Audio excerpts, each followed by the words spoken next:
날수의 무서운 라디오. 블렌드 2. 10월에 볕이 좋은 어느 가을날 아침, 204호 남자 정호가 빌라 입구에 서 있다. 양손엔 바나나 우유와 빵을 들고 집으로 들어가는 것도 아니고 나오는 것도 아닌 그저 빌라 입구에서 누가 오는지 눈치 보며 쭈뼛쭈뼛 서 있었다. 그때였다. 계단에서 누군가 내려오는 소리가 들린다. 또각 또각 또각. 그녀다. 203호의 그녀. 오늘은 붉은 원피스를 날리며 내려오고 있다. 멍하게 서 있던 정호는 먼발치서 그녀의 모습을 해벌쭉 바라보다 급하게 빌라로 들어가는 척 연기를 했다. 그녀와 눈이 마주치는 순간 꾸벅 인사를 한다. 안녕하세요. 시크하게 지나치는 그녀. 아침마다 이 집도 5개월째. 물론 우연이 아닌 것은 그녀 또한 눈치채고 있을 것이다. 그래도 매일 이렇게 인사를 하는데 처음 한 달 정도는 인사를 받아주더니 이제는 제대로 쳐다보지도 않는다. 받아줄 법도 한데. 아마도 201호의 남자 때문일 듯 싶다. 최근 들어 201호와 급격히 친해 보이는 게 짜증난다. 정호는 몇 달째 노력 중이지만 아무런 진전도 없는데 어느 날 갑자기 끼어든 201호. 그 201호에게 여자를 빼앗길 것 같다는 느낌이 들었다. 이건 아니지. 내가 얼마나 오랫동안 준비해왔는데. 안 되겠다. 오늘 저녁이라도 그녀에게 고백하기로 다짐했다. 양손엔 바나나 우유와 빵을 들고 멍하니 집에 들어오자마자 고등학교 동창이자 동거인 친구 민호가 정호의 뒤통수를 후려갈겼다. 민호는 정호가 한심하고 답답하다. 그도 그럴 것이 민호는 키도 크고 잘생겼으며 화술도 좋다 보니 바람둥이 기질이 다분했다. 정호는 민호에게 오늘도 바람 맞았다고 더는 이렇게는 안 되겠다며 201호에게 그녀를 뺏기기 전에 고백할 것임을 알렸다. 그리고는 바람둥이 민호에게 고백 방법을 상담했다. 그날 저녁 203호 여자가 퇴근 후 집으로 들어온다. 나란히 같이 들어오는 201호 남자. 아 씨발. 정호는 현관문의 구멍으로 201호 남자가 들어간 것을 확인하고 203호 여자가 집으로 들어가려고 문고리를 돌리는 순간 문을 벌컥 열고 나왔다. 여자는 깜짝 놀라 정지 상태로 그와 마주쳤다. 정호는 대뜸 여자에게 무릎 꿇고 두 손으로 꽃을 바쳤다. 분명 바람둥이 친구가 그랬다. 여성에게 꽃이 최고의 선물이라고. 여잔 당황해하더니 거절의 콧방귀를 날리며 들어간다. 정호는 다시 한번 더 적극적으로 그녀에게 꽃을 내밀었다. 여자는 그를 무시하고 들어가려는데 옆에서 모든 상황을 보던 바람둥이 민호 녀석. 그 녀석이 203호로 따라 들어갔다. 민호는 이미 술을 한잔한 상태였지만 그리 취하진 않았다. 그저 자신이 알려준 방식이 그녀에게 통하지 않는 것이 자존심이 상해서였을까. 한 손으론 그녀의 입을 막고 나머지 한 손으론 무차별한 폭력을 가했다. 정호는 친구 녀석의 돌발 행동에 놀라 급하게 그녀의 집으로 들어가며 문을 닫았다. 203호에서 그 둘은 그녀에게 반협박식으로 사귀어 줄 것을 요구했다. 몇 번을 말했지만 그녀는 완강하다. 화가 난 정우는 그녀의 두 손목을 꽉 잡고 그녀를 노려보며 계속적으로 강압하였다. 무서워서라도 그러겠다고 할 줄 알았지만 그럴수록 그녀는 더욱 거부한다. 점차 정우의 분노가 치밀어 오를수록 그녀의 손목은 시퍼렇게 멍이 들어간다. 그러다 정우는 왜 싫어? 왜? 내가 왜 싫냐고? 왜 난 안 되는 거냐고? 왜? 왜? 라고 소리치며 그녀의 목을 조르기 시작했다. 민호 녀석은 말릴 생각도 없이 그저 옆에서 낄낄거리며 웃으며 이 광경을 지켜보고 있다.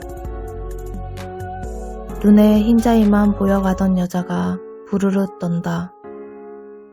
흥분한 정우는 입꼬리를 실룩 올리며 미소까지 띄어가며 더욱 강하게 그녀의 목을 조른다. 나랑 사귀자. 내가 잘해줄게. 정말이야. 내가 그 새끼보다 더 잘해줄 수 있다고. 그러니까 나랑 사귀자고. 어? 털썩 쿵. 마침내 그녀는 쓰러져 버렸다. 그리곤 그녀의 움직임이 느껴지지 않았다. 정호와 민호는 그제서야 당황했다. 죽일 마음은 없었어. 그저 내 마음을 꼭 전하고 싶었단 말이야. 왜 이런 내 마음을 몰라주는 거냐고. 왜? 내가 죽인 게 아니야. 난 그저 내 마음을 말한 것 뿐이잖아? 그래, 난 잘못이 없어. 내 마음을 몰라준 네 잘못이야. 그래, 네가 잘못한 거야.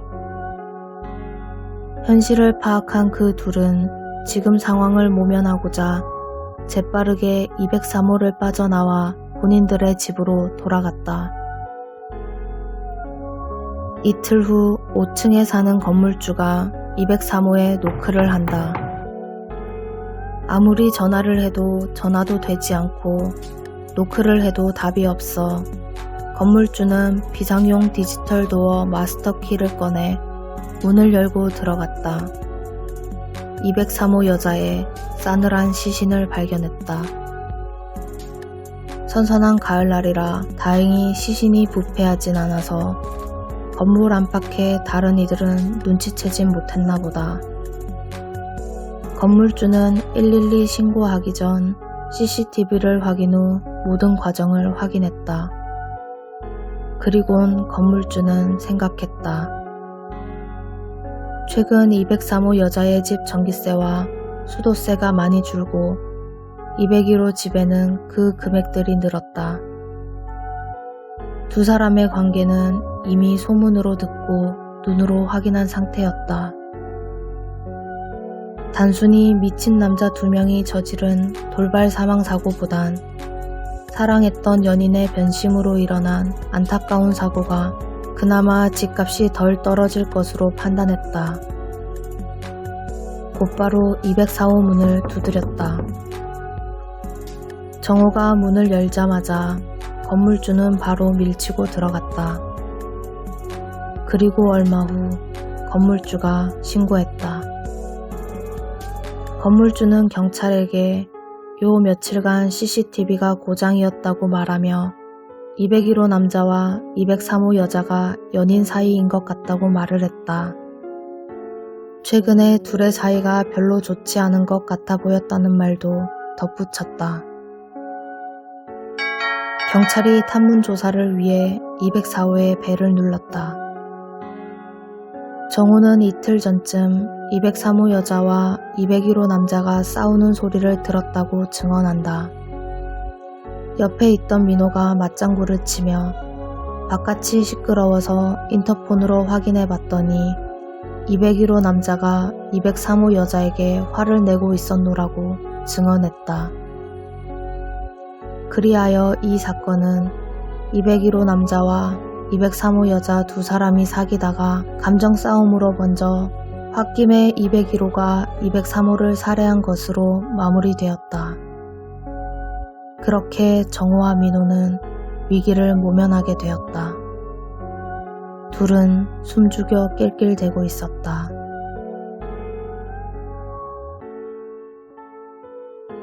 그로부터 1개월 후 정호의 폰에 단체 깨톡이 날라왔다. 긴급 정모. 신입 여성 회원이 들어오셨습니다. 오늘 번개 모임이 있습니다. 체험 장소 나라구 우정동 폐가. 모임 장소 GC 편의점 앞. 모임 시간 오후 7시까지. 정호는 오랜만에 폐가 체험 카페 모임의 번개 문자를 확인했다. 날씨도 이제 추운 겨울인데 뭔 모임인가 하며 무시하려 했지만 신규 여성 회원도 있다고 하니 정호는 민호와 같이 그날 저녁에 참석해보기로 했다. 정모 당일 오후 6시경 폐가 체험 카페 운영자가 날씨가 추워 PC방에서 운영진들을 기다리며 연락하고 있다. 일반 회원들이 오기 전 운영진들의 사전 답사를 가야 했기 때문이다. 부운영자와 총무가 편의점까지 거의 다 왔다는 단톡을 확인하고 운영자는 PC방 계산 후 편의점 앞으로 나갔다.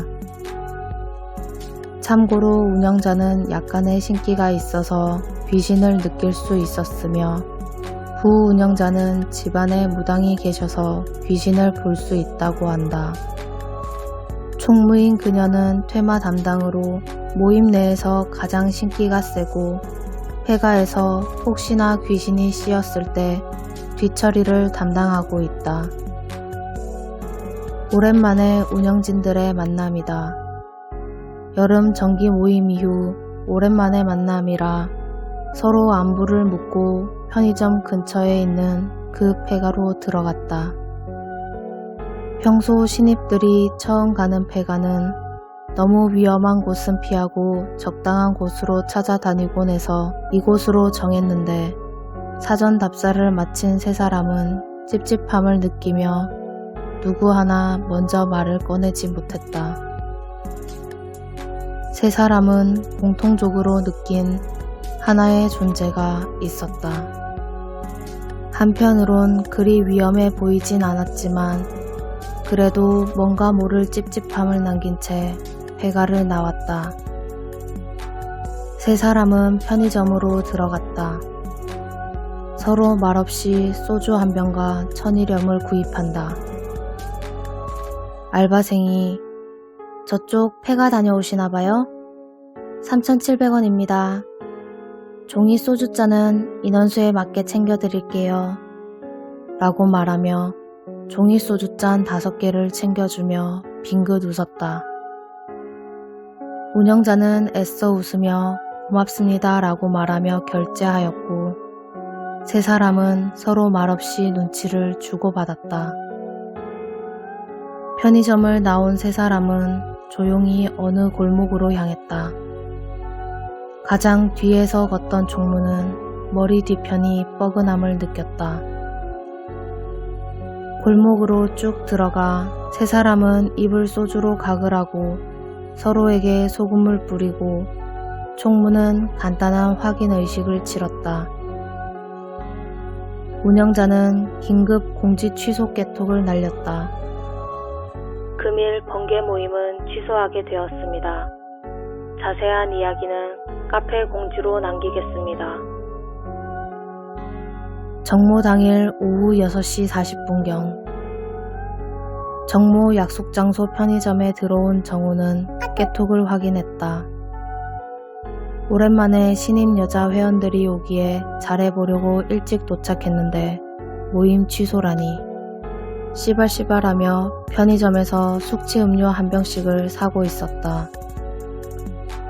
민호는 오랜만에 차려입고 나왔는데 이렇게 그냥 집에 들어가려니 뭔가 억울하다며 포차에서 한잔하고 포차 헌팅이라도 해보자고 제안했다. 헌팅을 하려면 술을 많이 마셔야 하니 숙취 음료를 미리 마셔두자면서 새벽 3시 포차에서 술을 마시고 헌팅은 여러 차례 시도했지만 번번이 까였다. 오늘 일진 드럽네라며 두 사람은 포차를 나왔다. 집으로 걸어가려는데 저기 먼 발치에서 빨간 미니스커트의 여자가 지나간다. 정호와 민호는 서로 소근거리며 얘기했다.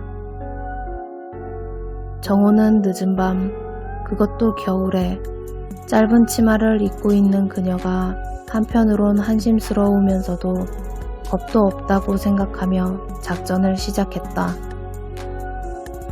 민호가 그녀 뒤를 쫓는 척 연기하다 중간에 빠졌고 정호는 불안해하는 그녀를 달래주고 그녀의 맘을 열 수 있도록 친절하게 이야기 나누며 같이 편의점 앞으로 갔다. 작전 성공. 민호 녀석에게서 전화가 왔다. 편의점 안에 있다. 여자의 집이 어딘지 알아내고 문자 남기라고 말하고 있었다. 민호는 전화를 끊고 술이 좀 덜 깨서 편의점에서 쌍화탕 한 병을 골랐다. 포차에서 여자를 꼬시려고 술게임을 많이 했더니 괜찮은 줄 알았지만 어질어질함을 뒤늦게 알아차렸다. 아, 씨발. 오늘따라 일진 참 거지 같네. 여자 하나 꼬시려고 별짓 다 안 해. 계산 후 나가는 순간 뒷주머니로 커터칼 하나를 슬쩍 했다. 오늘 초저녁에 종이컵 장난이 제법 재밌었던 편의점 알바생이 친구들과 깨톡을 주고받고 있었다. 웬 술 취한 멀대 같은 남자가 전화기에 대고 주소 남겨 새끼야 라고 소리 지르며 편의점에 들어와 계산도 하기 전에 쌍화탕을 벌컥벌컥 마셔버린다. 황당했다. 취객인가 보다 생각하고 다 마신 쌍화탕 바코드를 찍고 계산을 요구했다. 남자는 주섬주섬 주머니에서 돈을 찾고 있다. 알바생은 그 모습을 보며 속으론 한숨을 내쉬며 창밖을 바라봤다. 저건 또 뭔 미친놈인가. 웬 남자 한 명이 전화를 끊더니 옆에 편의점 의자로 걸어가면서 혼자 웃으며 서 있다. 꼴을 보니 저 남자도 술이 덜 깼나 보다. 허공에 대고 손짓 발짓 해가면서 혼자서 뭐라고 웅얼웅얼 말하고 있다. 참, 별별 미친놈을 다 보겠네. 쌍화탕을 마신 취객은 계산 후 편의점 뒷문으로 나가고 있다. 그리고 창밖에서 그 혼자 웅얼거리던 남자도 사라졌다. 알바생은 친구들에게 또 깨톡을 날린다. 헐, 대박. 야, 지금 내가 미친놈을 2명이나 봤어. 편의점 앞에서 벌벌 떨고 있던 그녀가 좀 안정되어 가는 듯하다. 정호는 대충 아무 곳이나 손가락으로 가리키며 이 동네 살지 않느냐 등등 대충 둘러대며 여러 가지 이야기를 주고받고 있다. 그녀의 환심을 사기 위함이었다. 한결 편안해 보이는 그녀에게 그가 웃으며 제안했다. 저 밤도 늦었고 괴한이 또 나타날 수도 있으니 집에 바래다 드릴까요? 그녀는 되려 감사해했다. 그때 정호의 눈은 웃고 손은 뒤로 한 채 민호에게 문자를 보내고 있다. 골드 PC방 골목 안쪽 파란 대물. 조용히 문자를 보낸 후 그녀와 같이 그녀의 집에 바래다 준다. 이야기를 나누다 보니 금세 도착했고 그녀의 집에 도착했는데 왠지 모르게 공기가 무겁게 느껴졌다. 정우는 파란 대문 집에서 급하게 뛰쳐나오는 민호를 발견한다. 손에는 커터칼을 들고 그 칼에는 피가 묻어 있었다. 민호의 모습을 보고 여자는 무서워하며 정호의 품속으로 뛰어들었다. 정호는 기회는 이때다 싶어서 그녀를 더욱 꼭 껴안았다. 씩 웃으며 그녀를 바라보는데 그녀가 없다.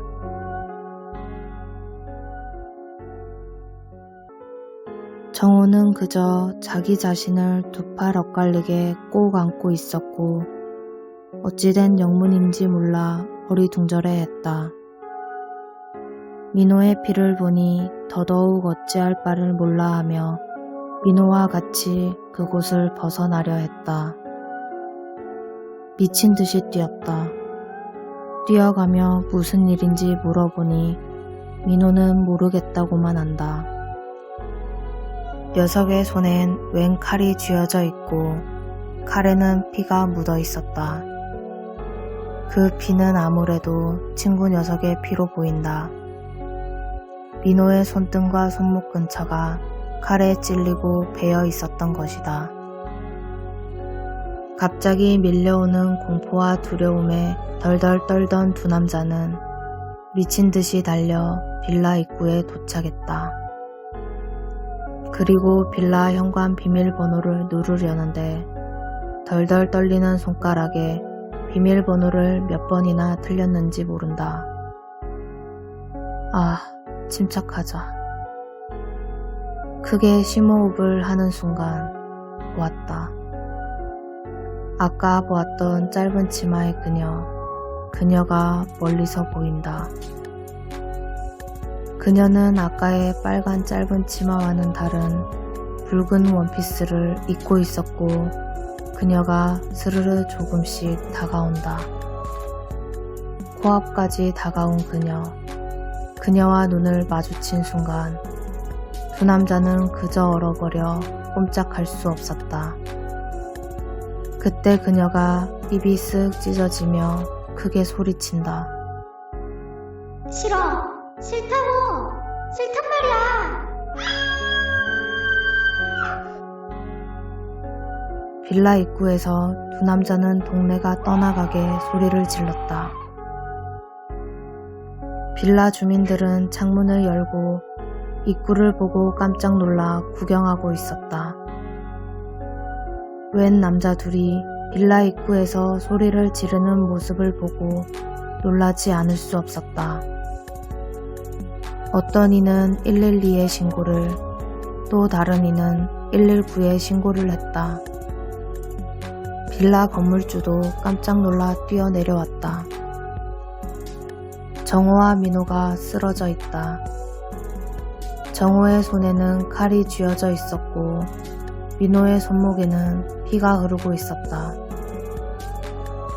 그 순간 정호의 안주머니에서 휴대폰이 울렸다. 폐가 체험 카페 긴급 공지 전달. 나라구 우정동 GC 편의점 뒤편 골드 PC방 골목 파란 대문 폐가 절대 방문 금지. 운영진 3명 모두 안전하지 않다는 판단이 들었습니다. 절대 가지 마세요. 절대. 책임지지 못합니다. 우정경찰서. 정호와 민호는 경찰서에서 조사를 받고 있다. 그 옆에는 건물주 아주머니가 같이 앉아 있다. 경찰이 먼저 질문한다. 신정호, 김민호, 정신 똑바로 차리고 대답해라. 신정호, 니는 왜 네 친구 손목을 그렇게 그었냐? 둘은 눈이 풀려 있었고 멍하니 앉아서 어떠한 말도 잊지 못했다. 경찰이 계속해서 묻는다. 야, 신정호, 니 김민호랑 같이 스타빌라 204호에 살고 있지? 맞나? 경찰이 사진 한 장을 꺼냈다. 이 사진 한 봐봐라. 니 지금 이 사람 누군지 알겠나? 201호 남자였다. 201호 남자가 살인 혐의로 조사받을 때의 녹화 파일을 재생한다. 201호 남자는 본인은 아무런 죄가 없음을 토로했고 사고 당일날 204호 남자 두 사람의 목소리가 크게 들렸다고 증언했다. 산문조사 당시 정호와 민호가 말한 내용과 상반된 증언이었다. 201호 남자는 억울함을 토로했으나 CCTV 영상이 다 지워져 증명하지 못했다. 또한 201호 남자의 자켓에 203호 여자의 메이크업 파운데이션이 묻어있는 것이 확인되어 당일 두 사람의 접촉이 있었음이 확인되었다. 후에 밝혀진 사실에 의하면 여자의 화장품은 퇴근길 나란히 걸어오면서 묻은 것이라고 한다. 어찌됐건 정황상 204호 두 남자의 증언에 힘이 실려 결국 201호 남자는 살인 용의자로 낙인 찍히게 되었다. 그리하여 201호 남자는 현재 구속 수감되어 재판을 받고 있는 중이라 했다. 이 영상을 보여주던 경찰이 말을 했다. 이봐, 신미숙씨. 건물주가 깜짝 놀라며 경찰을 쳐다보았다. 신미숙씨, 당신의 빌라에서 시신을 발견한 그날 왜 CCTV 영상을 삭제했죠? 건물주는 화들짝 놀랐다. 결코 CCTV 영상을 삭제한 적이 없다고 더듬거리며 부인했다. 경찰은 신고받은 당일 CCTV 영상을 확인하다 삭제된 일부가 있음을 파악하여 삭제된 파일 복구를 진행했고 간단하게 당일 상황을 모두 확인하였다. 어설픈 영상 삭제 흔적을 보아하니 전문가가 아닌 일반인이 한 것이라 판단하고 건물주를 의심하고 있었다. 동료 형사가 복구한 사고 당일 2층 복도 영상이 담긴 USB를 가져와 재생하며 사고 당일 상황을 설명한다. 자, 봐라. 먼저 201호 남자가 본인 집으로 들어간다.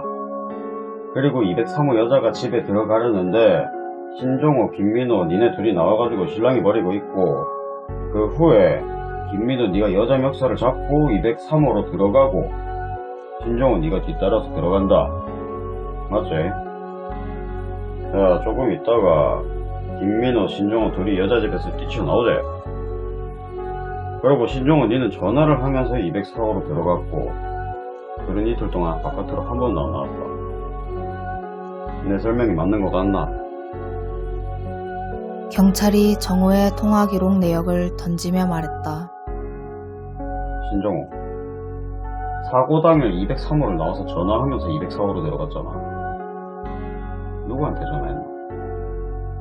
누구한테 전화했냐고!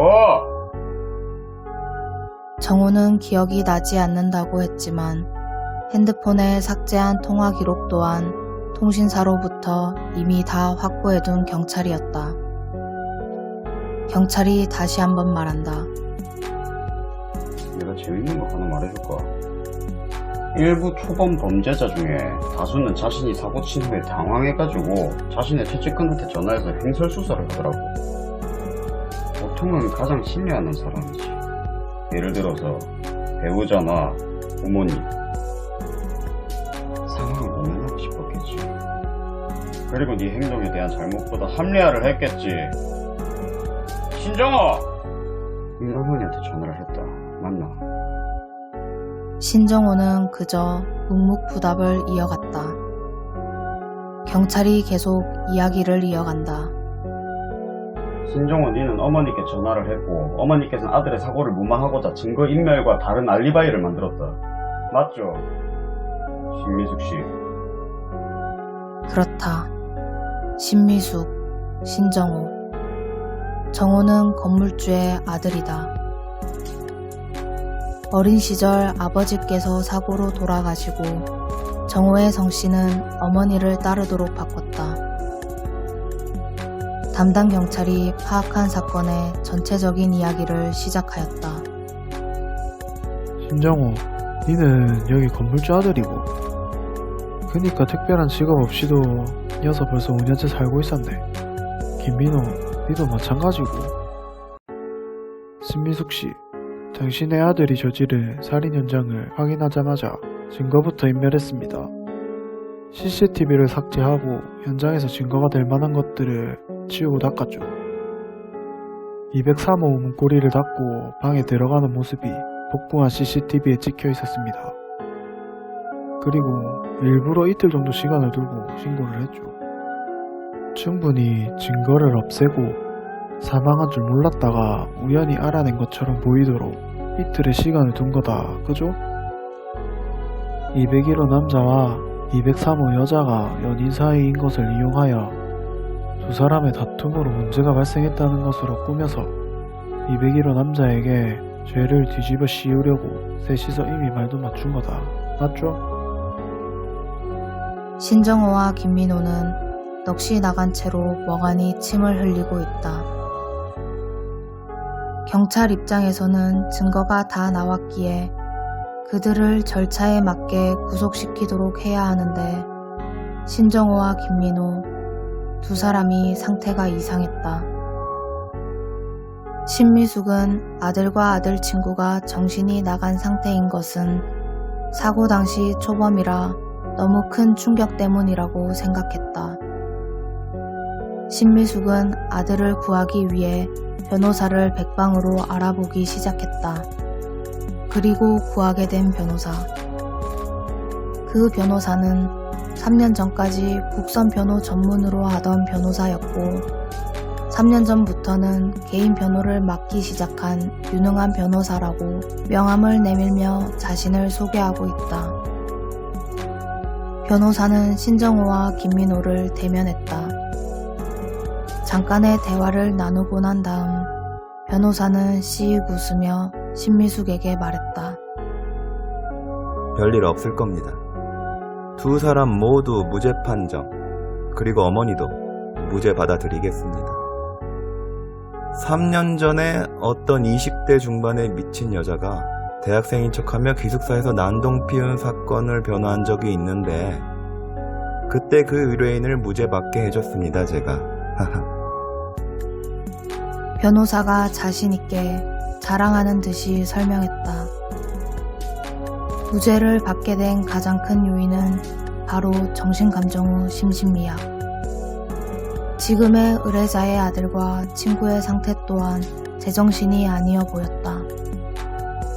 변호사는 곧바로 신정호와 김민호의 정신감정을 요청하였다. 며칠 후 신정호와 김민호 정신감정 결과 환각과 환청을 호소한다고 한다. 김민호 씨와 신정호 씨가 정신적 문제가 생긴 시점은 병원에서도 정확히 알 수가 없다고 하더군요. 그렇기 때문에 재판부는 무죄 추정의 원칙에 의거 불분명하거나 의심스러울 때는 피고인에게 유리하게 해석해야 합니다. 그래서 두 분께서 살인사건 당시 정신이 온전치 못한 상태로 범죄를 저질렀을 거라고 판단하여 무죄가 될 가능성이 높습니다. 제가 무죄 받아드리겠습니다. 변호사는 의기양양한 표정으로 조소를 띠며 이야기를 이어갔다. 의뢰인님께서는 아들의 범죄를 은닉하셨기 때문에 친족 은닉죄는 처벌받지 않으실 겁니다. 다만 은닉하는 과정에서의 몇 가지 것들은 재판의 결과를 지켜봐야 될 것 같습니다. 얼마 후 재판정 재판 실시. 201호 남자 재판 결과 무죄. 신정호, 김민호 심신미약 무죄. 단 정신병원에서 검사를 받고 치료하도록 함. 신미숙 형법 151조 2항 범인 은닉과 친족과의 특례에 의거 친족 은닉죄는 무죄. 다만 여러가지 범죄에 연루된 것은 범죄 혐의로 인정. 실형은 받지 않고 집행유예로 풀려난다.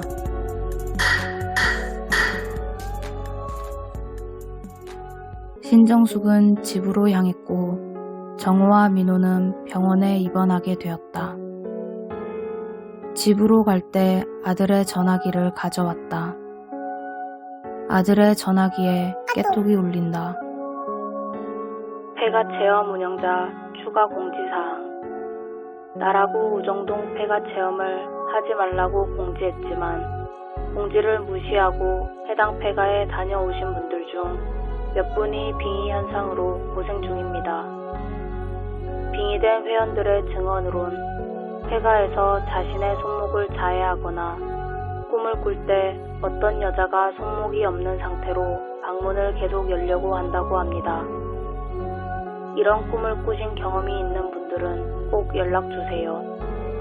절대 해당 폐가에는 방문하지 마시고 빙의 현상을 겪고 계신 분이 있으시다면 운영진 총무에게 전화주세요. 전화번호는 010-1234-5678. 신미숙은 빙글에 웃음을 띄었다. 다음 주 아들 병원면에 가서 우리 아들에게 이것저것 물어보고 카페 공지사항의 해결책을 알려줘야겠다. 그리고 정신병원에서 퇴원시키고 다른 병원으로 후송시킨다고 하고선 아들 빙의를 풀어야겠네. 정신병원 치료는 거짓 서류 작성해서 서류 조작으로 퇴원시키면 되겠다. 그럼 모두가 평화로워지는 거야. 나도 아들도. 203호 여자? 귀신이 어딨어? 그건 다 미신이야. 그래, 다 미신일 뿐이야. 아들 정호야, 사랑한다 내 아들. 우리 행복하게 잘 잤구나.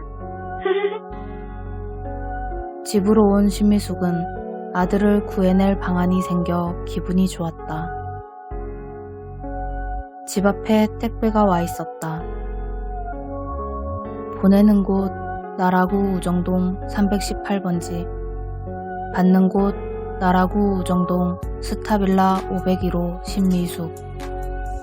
신미숙은 택배 상자를 열었다. 빨간 원피스가 당겨져 있다. 내가 이 나이에 이런 걸 주문할 일도 없고. 보낸 이에게 전화를 걸었다. 없는 번호란다. 근데 핸드폰 번호 끝자리가 눈에 익는다. 어디서 본 거지? 신미숙은 원피스를 침대에 툭 던지고 씻고 나왔다. 그 빨간 원피스를 보낸 이가 누군지 모르겠지만 보낸 곳은 집에서 크게 멀지 않은 곳이었다.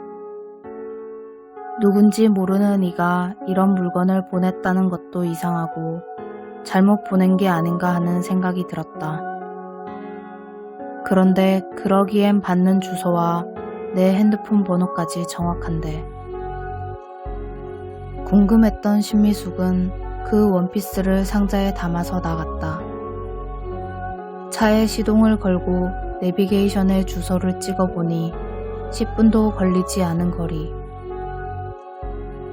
골드 PC방 건물 1층. 시동을 끄고 주차했다. 택배가 잘못 붙여졌는지 확인하러 가는 길.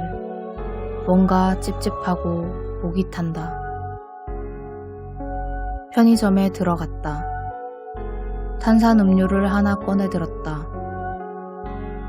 알바생이 계산 전에 1+1 상품입니다 하고 안내하며 알바생이 같은 음료를 한 병 더 가져다 주었다. 1,200원입니다. 알바생이 금액을 알렸다. 신미숙은 음료 2병을 받고 수고하시라고 말하며 나갔다. 편의점 알바생은 나가는 신미숙의 뒷모습에 대고 욕을 했다. 아, 욕심많은 아줌마. 1+1이면 옆에 있는 딸 같은데 하나 주지. 그걸 혼자 다 먹냐. 참나. 신미숙은 택배 상자를 들고 주소를 찾아간다. 우정동 318번지, 파란 대문 앞, 여기다. 문을 열면서 신미숙은 말했다. 계세요? 거기 누구 없어요? 신미숙 뒤에선 붉은 원피스를 입은 여자가 조용히 서 있다. 흐흐흐흐.